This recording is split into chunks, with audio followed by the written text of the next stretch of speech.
Frères et sœurs bien-aimés, nous commençons aujourd'hui une nouvelle série de messages dont vous avez le titre sous les yeux.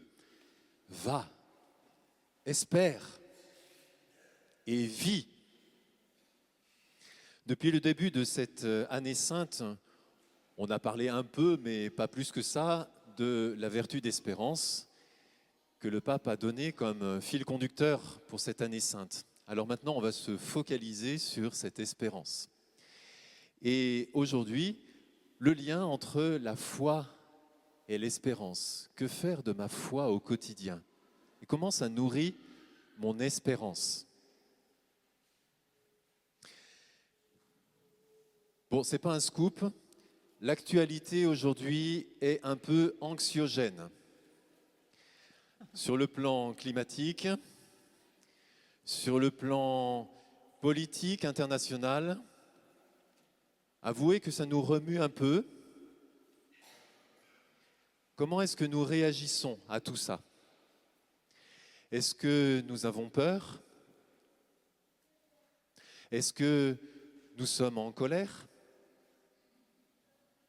Est-ce que nous avons la tendance à nous refermer sur nous-mêmes? Est-ce que nous sommes dans le déni? Est-ce que monte en nous de la violence? Est-ce que nous sommes dans l'accusation des autres ou l'accusation des circonstances?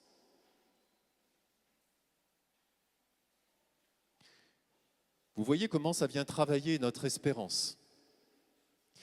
Plus les circonstances dans lesquelles nous vivons sont angoissantes, et plus le Seigneur nous appelle à rendre vivante et active notre foi et notre espérance. Ne nous laissons pas écraser, mais réagissons pour que justement grandisse et soit active notre foi et notre espérance. Parce que l'une et l'autre se fécondent et se dynamisent l'une l'autre.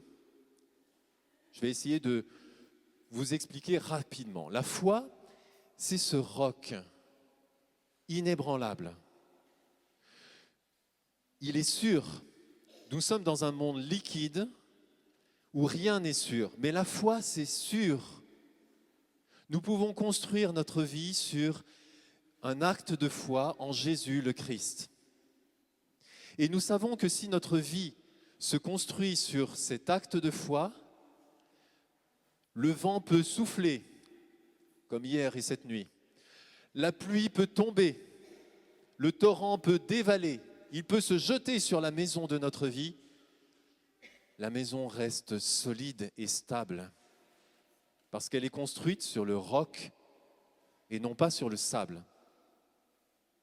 Et du coup, parce que c'est sûr et solide, nous pouvons regarder l'avenir avec confiance et non pas avec angoisse. Et regarder l'avenir avec confiance, ça s'appelle l'espérance. Donc la foi vient nourrir l'espérance. Si vous n'avez pas la foi, l'espérance va s'étioler. Mais inversement, l'espérance, c'est posséder dès maintenant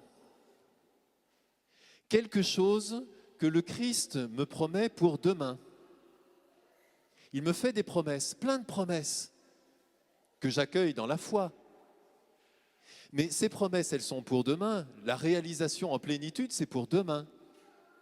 Mais pourtant, l'espérance, c'est cette vertu qui nous est donnée par le Saint-Esprit, qui nous permet de goûter aujourd'hui un peu quelque chose de ce que je vais recevoir en plénitude demain. Du coup, l'espérance, c'est un cadeau de l'avenir qui vient féconder mon présent. J'aime bien cette expression du pape François, parlant de l'espérance, en disant qu'il faut que nous cultivions le souvenir de l'avenir. C'est un peu paradoxal, mais c'est ça l'espérance. C'est le souvenir du futur, de l'avenir, mais de celui que le Seigneur ouvre pour nous. À partir de là, je voudrais avec vous, à la lumière des textes que nous avons entendus, dégager ce qui favorise l'espérance. J'ai commencé déjà un petit peu à y répondre. Et puis aussi ce qui tue l'espérance. Or, si l'espérance est tuée, notre mort à nous, elle n'est pas loin. Hein. Ce qui favorise l'espérance et ce qui tue l'espérance. D'abord, ce qui favorise.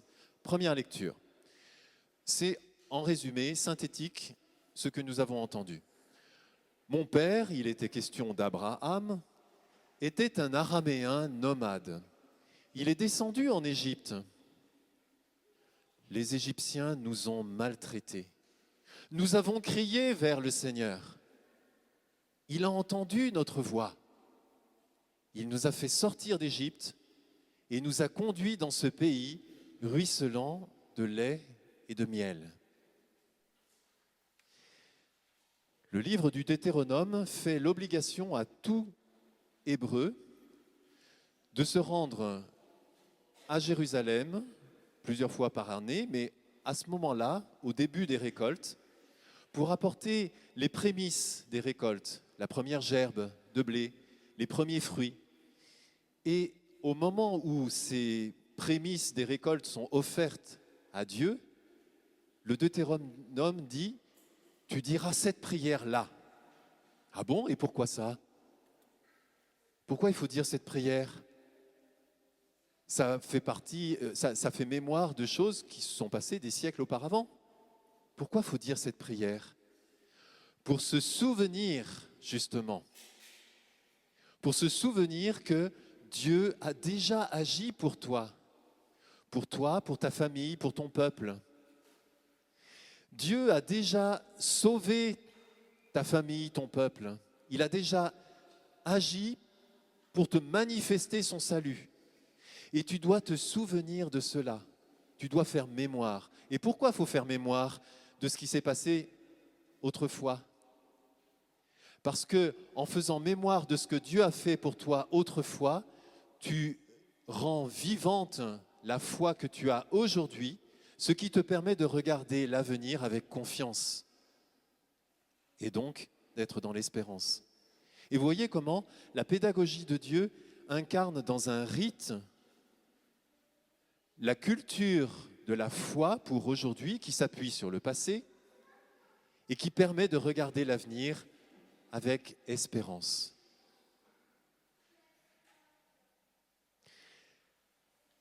Cette foi du passé, pour nous, elle s'enracine dans la mort et la résurrection de Jésus.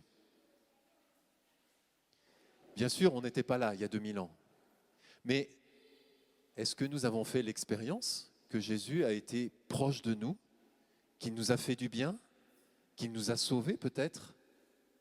Qu'est-ce qu'il a fait pour vous dans le passé? Posez-vous cette question. Qu'est-ce que Jésus a fait pour moi hier, avant-hier, l'année dernière, il y a 10 ans, il y a 20 ans? Qu'est-ce qu'il a fait pour moi? Est-ce que je vais l'oublier? Ou est-ce que je vais m'en souvenir? Parce que s'il m'a déjà fait du bien, s'il m'a aimé dans le passé, est-ce qu'il va s'arrêter de m'aimer? Est-ce qu'il va s'arrêter de me faire du bien dans le futur? Ben non, évidemment. Voilà pourquoi c'est tellement important.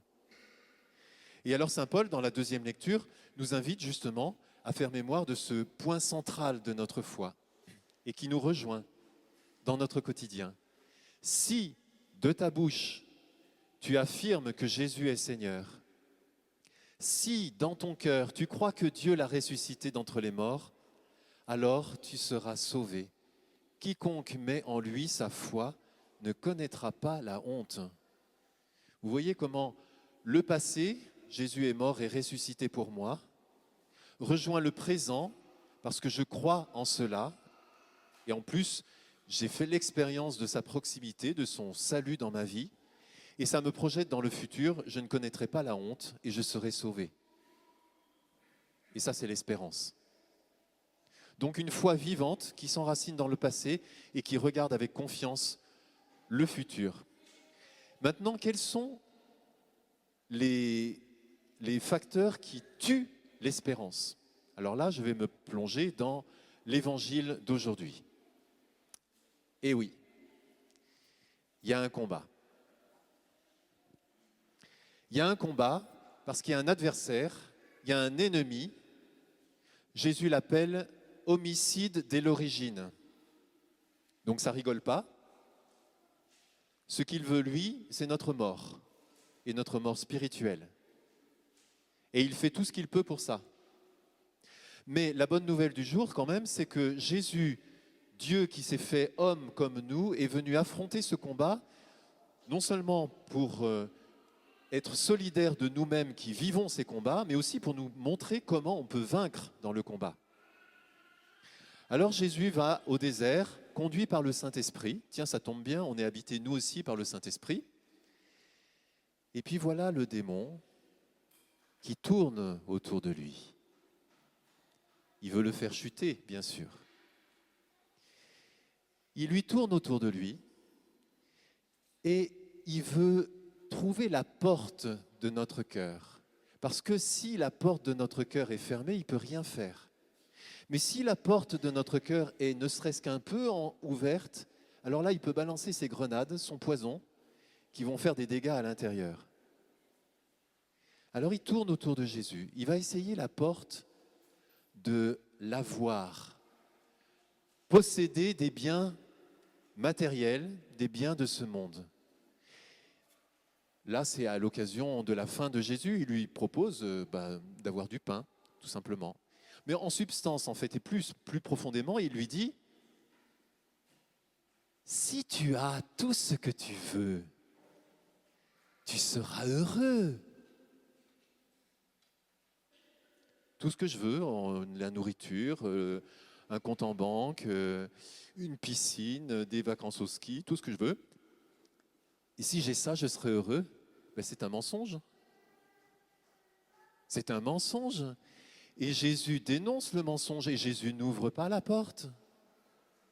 La porte reste fermée. Il ne permet pas au diable de venir balancer son poison d'égoïsme, de consumérisme, de matérialisme et qui lui enlèverait la confiance en Dieu. La porte reste fermée et remarquez que c'est toute sa vie que la porte cette porte-là reste fermée dans le cœur de Jésus. Parce qu'il a vécu pauvrement et en dépendance envers son Père. Le démon continue à tourner autour de lui. Il essaye une deuxième porte, la porte de la domination, du pouvoir. Il lui dit en substance, en lui montrant tous les royaumes de la terre, « Si tu commandes aux autres, si tu domines les autres, si tu leur imposes ta volonté, si c'est toi le roi, tu seras heureux. » C'est un mensonge. C'est encore un mensonge. Et Jésus n'ouvre pas la porte.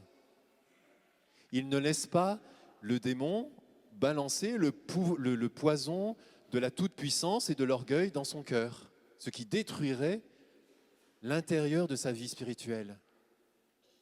Et toute sa vie, Jésus a laissé cette porte fermée. Alors le démon, là, il commence à se dire « Oula, il est spécial celui-là ». Et donc, il continue à tourner autour de lui. Il va chercher une autre porte, une double porte. La première, qui est celle de mettre Dieu au défi, au pied du mur. Je te conduis en haut d'une falaise et tu vas te balancer en bas. Tu vas voir, Dieu, il va faire quelque chose pour toi. C'est pas possible autrement. Mais on ne va pas faire ça au fond du désert. On va faire ça à Jérusalem. Comme ça, il y aura plein de monde qui va voir ça, qui va voir le miracle. Tu vas être admiré et tu seras heureux. C'est encore un mensonge. On ne peut pas mettre Dieu au pied du mur en faisant n'importe quoi, en se disant « il va me sauver ». On ne peut pas non plus se dire que si tout le monde m'admire, alors je vais être heureux. Ce n'est pas vrai. Et Jésus garde sa porte fermée. Alors le démon s'écarte. Frères et sœurs bien-aimés, en plus de nous montrer les portes par lesquelles le démon cherche à nous balancer son poison, ce qui va tuer notre espérance, Jésus nous donne aussi l'arme qui nous permet de nous battre contre le démon et de le vaincre. À chaque tentation du démon, il oppose la parole de Dieu. Et plaf, prend ça dans la tête. Il cite l'Écriture. La parole de Dieu, c'est notre arme pour ne pas nous laisser tuer, et en particulier l'espérance. Voilà ce que je voulais vous présenter à partir de ce qui favorise l'espérance et puis ce qui tue l'espérance. Alors, soyons un peu plus concrets et je voudrais faire appel à Sarah qui vient nous donner un petit témoignage. Alors, tu vas prendre ce micro-là. Puis moi, je vais prendre l'autre.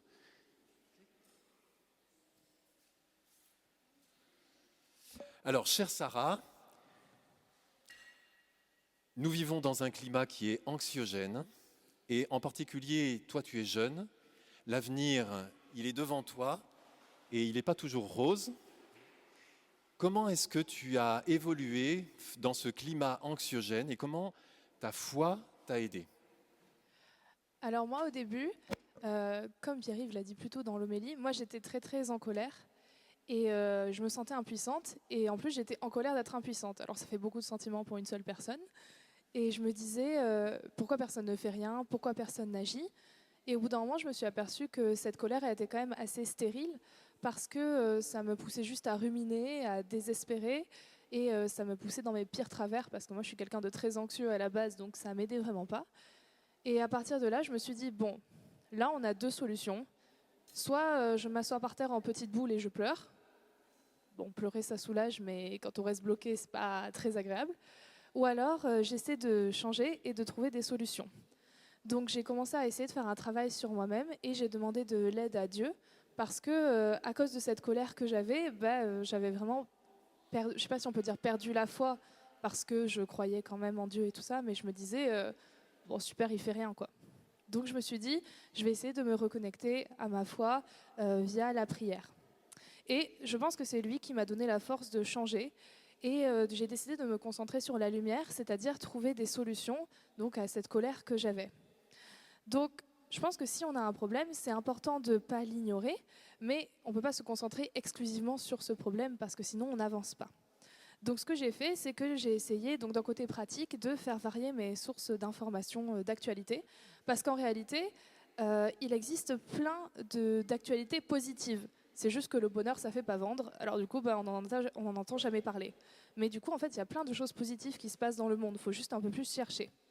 Et ensuite, j'ai essayé d'être plus à l'écoute des gens autour de moi, parce que quand on aide quelqu'un, ça nous aide aussi en réalité. On se sent mieux après, on se sent utile.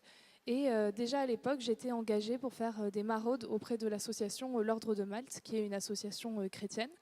Et j'ai continué cet engagement et ça m'a beaucoup aidée parce que je me disais, je fais quelque chose là qui est vrai et qui est utile et qui aide vraiment les gens. Ensuite, j'ai essayé de ne plus être perfectionniste. C'est-à-dire qu'en fait, je pense qu'on a tous un peu ce défaut où on se dit ouh là là, le changement climatique, c'est tellement gros, qu'est-ce que je peux faire? Si j'arrête de prendre un bain, est-ce que ça va vraiment aider? Mais en fait, chaque petit pas compte. C'est-à-dire ramasser un déchet dans la rue pour le mettre à la poubelle, c'est rien, mais ça compte. Et donner, si on peut, du temps ou des ressources à une association ou à une personne dans la rue, ça compte. Être là pour des amis qui peuvent subir des discriminations, ça compte aussi. Donc ça aide. Et après, d'un côté plus spirituel, je ne sais pas vraiment vous dire, pour être honnête, comment Dieu a fait pour me guider, mais je pense que c'est lui qui m'a donné la force de me relever quand ça n'allait pas et qui m'a vraiment aidé à m'épanouir.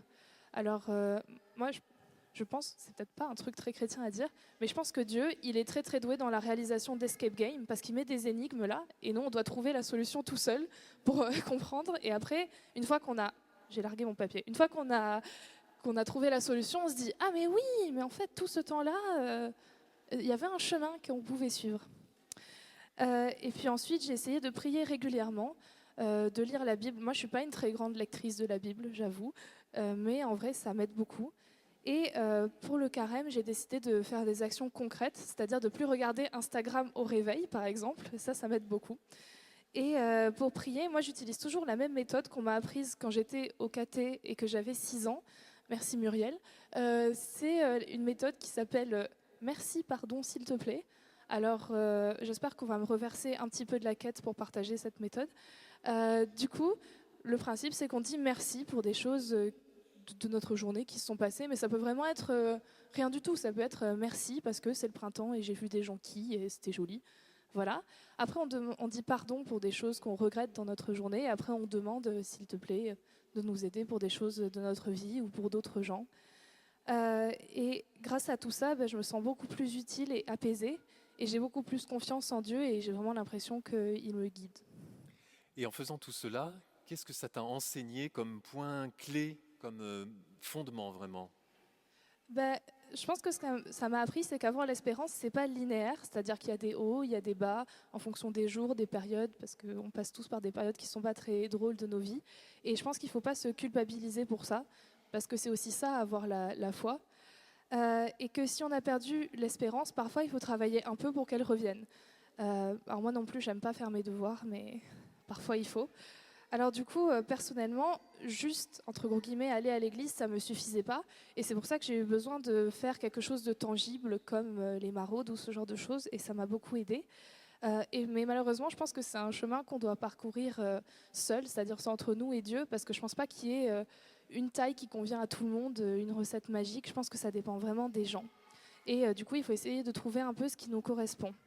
Je pense qu'il faut être bienveillant avec soi-même et avec les autres. Et comme l'a dit tout à l'heure Pierre-Yves, qu'il ne faut pas se replier sur soi et avoir peur de l'autre, parce que ça, vraiment, ça tue toute espérance et tout amour. Et pour moi, être chrétien, c'est pas avoir une adoration béate du Christ où je me dis, oh, je bois tes paroles et je fais rien. C'est-à-dire que à travers les Écritures, il nous enseigne de l'adorer, mais aussi d'être acteur de l'espérance. Et je pense que notre rôle n'est pas de juger, mais au contraire de répandre cette espérance du mieux qu'on peut pour inspirer ou voire même convertir d'autres gens. Voilà.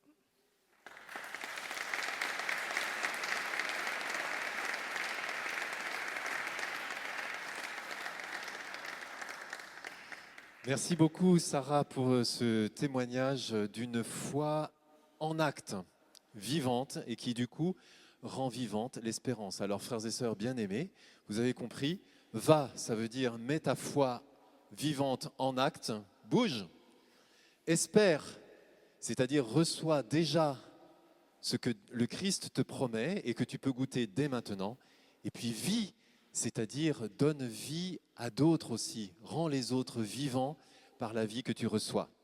Et c'est un peu le challenge que je vous propose pour la semaine. On finit toujours par le petit challenge. Active ta foi. Où et quand Dieu t'a-t-il fait du bien? Fais mémoire pendant ce carême. Rappelle-toi, souviens-toi de ce que Dieu a fait pour toi et puis remercie. Sois dans la gratitude. Deuxième chose, la parole de Dieu. Merci Sarah, tu en as parlé. C'était pas prévu. Eh ben, c'est génial. Parce que la parole de Dieu, c'est effectivement non seulement un glaive, mais une nourriture et une lumière. Donc ça nous permet de nous rendre vivants dans la foi et l'espérance. Troisièmement, quelles sont les portes qu'il faut fermer? Peut-être au cours d'une petite confession, pour fermer la porte et pour empêcher l'autre de nous balancer son poison et ses grenades. Et si tu fais ça, mais tu vas passer un super carême.